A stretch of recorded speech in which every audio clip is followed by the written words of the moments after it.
নমস্কার বন্ধুরা, নমিতা রান্নাঘরে সবাইকে স্বাগত। আশা করছি সকলে খুব ভালো আছেন। আজ আমি বানিয়ে দেখাবো চিংড়ি মাছের এক নতুন স্বাদের ইউনিক রেসিপি।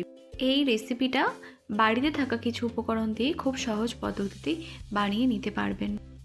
আমাদের আজকের রেসিপি ফিশ কেক।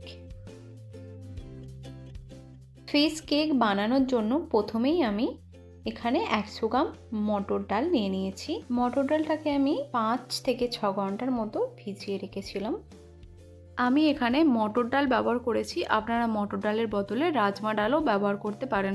কড়াইয়ের মধ্যে কিছুটা জল দিয়ে এরপর আমি মটর ডালটাকে সেদ্ধ করে নেব। মটর ডালটা সেদ্ধ হয়ে গেছে, এবার আমি ডালটাকে একটা পাত্রের মধ্যে রেখে দেব। এরপর আমি নিয়ে নিয়েছি 300 গ্রাম চিংড়ি মাছ। আমি মাঝারি সাইজের চিংড়ি মাছ নিয়েছি। চিংড়ি মাছগুলোকে আমি মাথার দিকটা ফেলে দিয়ে বাকি খোসাগুলো ছাড়িয়ে ভালোভাবে ধুয়ে নিয়েছি। অল্প পরিমাণ কড়াইয়ের মধ্যে জল দিয়ে আমি চিংড়ি মাছটাকে সেদ্ধ করে নেব।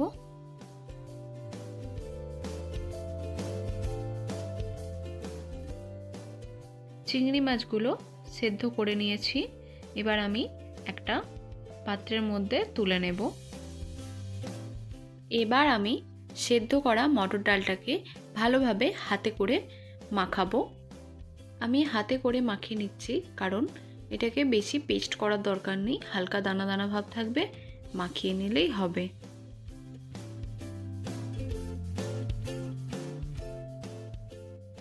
মটর ডালটা ভালোভাবে মাখিয়ে নিয়েছি। এরপর আমি এর মধ্যে দিয়ে দিচ্ছি সেদ্ধ করা চিংড়ি মাছ। চিংড়ি মাছটাকে ভালোভাবে এর সাথে ম্যাশ করে নেব।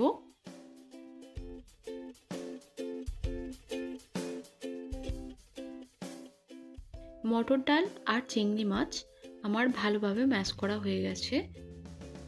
এরপর এর মধ্যে দিয়ে দিচ্ছি স্বাদ মতো লবণ, আর দিয়ে দিলাম ঝালের জন্য 4 থেকে 5টা কাঁচা লঙ্কা। দিয়ে দিচ্ছি হাফ চামচ চিনি। এরপর দিয়ে দিচ্ছি কিছুটা ধনে পাতা কুচি। এরপর দিয়ে দেব সামরিচ গুঁড়ো হাফ চা চামচ, আর দিয়ে দিচ্ছি 1 চামচের মতো কর্নফ্লাওয়ার। কর্নফ্লাওয়ারটা যদি না থাকে আপনারা ময়দাও দিতে পারেন, এটা আমি বাইন্ডিংয়ের জন্য দিলাম, আর কর্নফ্লাওয়ার দিলে আরও খাস্তা ও মুচমুচে হয়। এবারে এই সব কিছুকে ভালোভাবে মাখিয়ে নিচ্ছি। ভালো করে মাখিয়ে নেব। সব উপকরণ ভালো করে মাখিয়ে নিয়েছি। এরপর আমি এটার একটা শেপ দিয়ে নেব। আমি ফিঙ্গারের মতো শেপ দিয়েছি, আপনারা আপনাদের পছন্দ মতো শেপ দিয়ে নেবেন। আমি সব ফিশ কেকগুলো এইভাবেই শেপ দিয়ে নিচ্ছি। সব ফিশ কেকগুলো শেপ দেওয়া হয়ে গেছে। এরপর আমি একটা কড়াইয়ের মধ্যে কিছুটা তেল গরম করে নেব। তেল গরম হয়ে গেছে, তেলের মধ্যে আমি একটা ফিশ কেক দিয়ে ভালো করে ভেজে নেব। একটা ফিশ কেক দিলাম, কারণ অনেকগুলো একসাথে দিলে ভেঙে যেতে পারে। ফিশ কেকটা ভেঙে যায়নি, ভালোভাবে ভাজা হয়ে গেছে, আমি এটা তুলে নিচ্ছি। এরপর এই একই তেলে বাকি ফিশ কেকগুলো ভালোভাবে ভেজে নেব।